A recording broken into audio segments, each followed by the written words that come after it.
We're going to talk about the film Goonies and unlock the deeper spiritual meaning in the film by talking about the spiritual concepts that we saw in the films, whether or not they're put there intentionally, maybe they're a parallel, but we're just going to bring whatever we thought about the film to the table and discuss it in 12 minutes on a countdown timer. But first, we're going to kick it to Doug, and he's going to give us a short refresher on the film's plot. All right, The Goonies came out in 1985. It's about a group of kids. They find out that all of their homes are being foreclosed on, bought, whatever the case is. They're getting forced out of their homes, and they're all going to have to go to different places. So they accidentally come upon a treasure map and decide, we're going to find this treasure so we can save the town. They meet a bunch of crazy people. There's crime, there's criminals, there's monsters, there's a big octopus that was cut out of the original movie, but if you buy the DVD, you can see it on the special features. Really? Oh, yeah. All kinds of adventure stuff. But yeah, just a fun kids movie. One of the top kids movies from the 80s by far, and actually to this day. So just an awesome movie. And I think I came across a couple of spiritual themes in it, and I think the boys have as well. So you want to say we start the clock? Let's get that clock up. Yep. All right, we're going to start our 12-minute countdown clock, and Drew is going to kick us off. Okay, everybody ready to start your timers? 3, 2, 1, go! All right. So with the Goonies, a couple of parallels that I found. Actually, I guess it's the one parallel that I really found that I'll go into. I looked at the kids, and I kind of compared them to the disciples, Jesus' disciples. And in the way that I did that was the Goonies are outcasts in their neighborhood. You've got a computer nerd. You've got an overweight kid who they abuse. You got one who runs his mouth all the time, who just happened to be named Mouth. I don't know how they came up with these nicknames. And then you got Mikey and his brother, and they're all just kind of misfits, and they don't really fit in, except for with their own group. And that's kind of also the way that the disciples were. They were outcasts, but Jesus took them in, and they followed him for this greater mission that they had to do, spread the word. And the Goonies had to do their big mission, which is try to save the Goondocks. And, they had, a lot of difficulties, and there's a lot of trials that they had to pass in order to get to the end of this mission that they had to do. So that's the parallels that I saw with that one. I'm going to jump in on that just a little bit because I came up with a few, and one of mine works out with that perfectly, and that's faith. Mm-hmm. Because in the same way, the disciples were following Jesus because they had faith in what he said. Now, I'm not saying there's a Jesus figure in Goonies, but these kids had faith that this treasure map they found up in an attic that's been sitting there for hundreds and hundreds of years would actually lead to a treasure, which would be their salvation. Yeah. So, the fact that you say that they're kind of like disciples following Jesus, they are pretty much using their faith that this treasure is real, and this treasure is going to be the salvation, just like the disciples did. Yeah.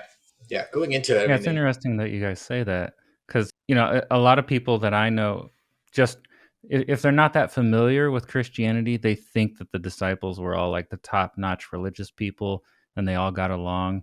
But I'm not convinced they were really particularly religious. I don't think some of them were practicing. They weren't the best students. And they had a guy, Simon the Zealot. He was basically like an anarchist that wanted to overthrow the government. And then you had other people like Matthew the tax collector, who was basically a government employee. Mm-hmm. So you had complete opposite views. And I watched the scene today of the attic when they find the treasure map. And these guys are arguing, these kids. And it's kind of funny because you remember how kids argue and don't get along. But they're still accomplishing their mission. But you see their personalities like button up against each other the whole way. Mm. And I think that's probably the reality of how the disciples were. I think people just don't think about it that way. So, interesting. Yeah. And I think that's the case with most friends, especially, when you have people with so many different types of personalities. You had the cheerleader, you had the awkward chick, you had the jock, you had the jock's wimpy brother, you had the Asthmatic brother. yeah, you had the chubby kid, you had the geek with made contraption. You had The all smart these aleck. different personalities. Yeah, so it's interesting you say that about the disciples, because that does make sense, and I think you get that a lot with friendships, especially growing up Yeah. when you're forced together in a group and you have to work as a goal. There's going to be some heads Yeah. butting. So Well, my time is that up. totally So makes who's sense. next? Doug, you want I to go? can, yeah, I can kind of go. There's a few I found. Like I said, we talked about faith. Another one I found was growth of love, and for that you had kind of have to focus in on basically Chunk and Sloth. So a quick rundown: Sloth is the brother of the Fratellis, and he was dropped as a kid, which made him disformed. He was Probably multiple really times. yeah, there had to be some kind of birth defect. That wasn't just from dropping the kid once. But look at his mom. So come on. Anyway, so Chunk gets captured and put in. They're kind of holding him captive, and he gets in this room with Sloth, who is this guy who can barely talk, who's this huge, played by NFL football player, just huge monster of a dude, and these two end up having to go through the entire adventure by themselves. And that's when you see them come together as friendships and then come together as brothers, because at the end of the movie, Sloth's entire family, they're going to jail. They're all criminals. They're awful people. And he can't take care of himself. He can't get a job because he can't talk, you know? So the fact that Chunk was able to convince his parents to say, you know what, you're coming to live with me, even though you're a 45-year-old adult who wears Superman shirts and yells, Loves Rocky you're Road. gonna live with us. Yeah. So it was kind of, that was a cool little side story. It's not the whole theme of the movie, but kind of a side story where you see these two complete, again, opposites come together, work together. We're now friends, we're now family, and you see that love grow. Yeah. And that was kind of a cool little side Yeah. quest or story to Yeah. add to it, which was pretty cool. Yeah. And you can also see the affection that they have for each other also as a whole group. As much as they rag on one another, they still have that camaraderie and the love that they have for one. When one gets in danger, they're all concerned about it. And I guess you can go a little bit more, even with saying with like their home and their area, that how much that they care for that area, that they want to do something to keep it there. Because if that area is gone and they all have to split up, how's that friendship going to keep going? Would it still last if they didn't have it?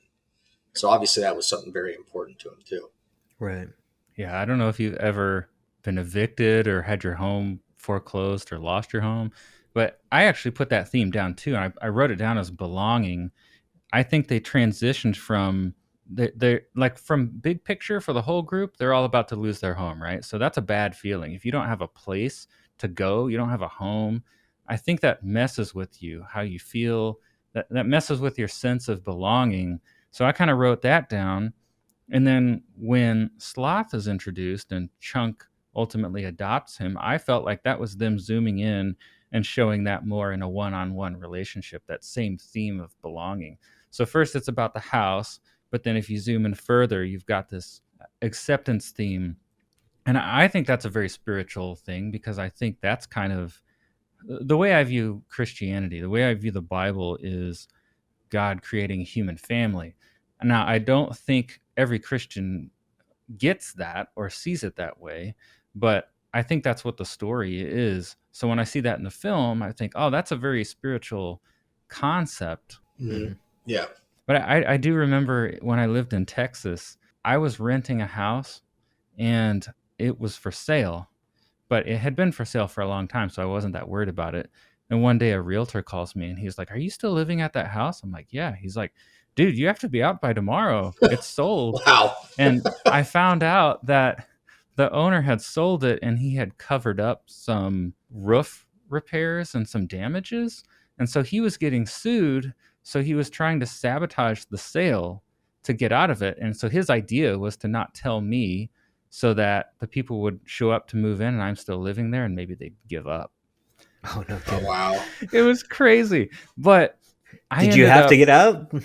well, legally probably no, but No, you because did not. he broke the contract. But- Like, yeah, I had 30 days, but I didn't know what to do and I didn't want to stay there with a landlord that was going to do this to me. Right. So I was without a place to go and I was running around looking for a place, and there was a huge demand in Austin, so it was hard to find a place to go, and that didn't feel good. So that's the closest I can relate to these kids, but I've never been like pushed out of my childhood home or anything. But Yeah. as a renter, it was like, whoa, man, like where am I supposed to go? Yeah. And it does mess with you. Definitely, definitely. And you can see, how that affected him throughout the movie. But, another, and it kind of goes along with this, is you can see, even though they were kind of a group, they were kind of friends. I'm guessing that, the girls didn't hang out with the kids that much because they were in high school, they were in junior high. But you saw their camaraderie come together throughout the movie. And then, there were some really cool moments at the end when Mouth, and I'm blanking on her character. Girl. Anyway, the non-cheerleader. Lisa Girl. Lisa Plumpton? Lisa? Was it Lisa? I think it was Lisa. Anyway, those two were just going at it the entire movie, but they were always there for each other. And then at the end, they have a really nice moment, where it's just like, I want to say thank you for saving my life. And it's like, oh, hey, they kind of trash each other a little bit, but, as a friend type thing. Yeah. And then they end up hugging, and, Mikey and Bran get together at the end. They're hugging. They're always at it. So to see those friendships kind of, and I guess, you get put in life or death situations, which, they were technically, you can see those friendships come together. Yeah. Be strong. Yeah.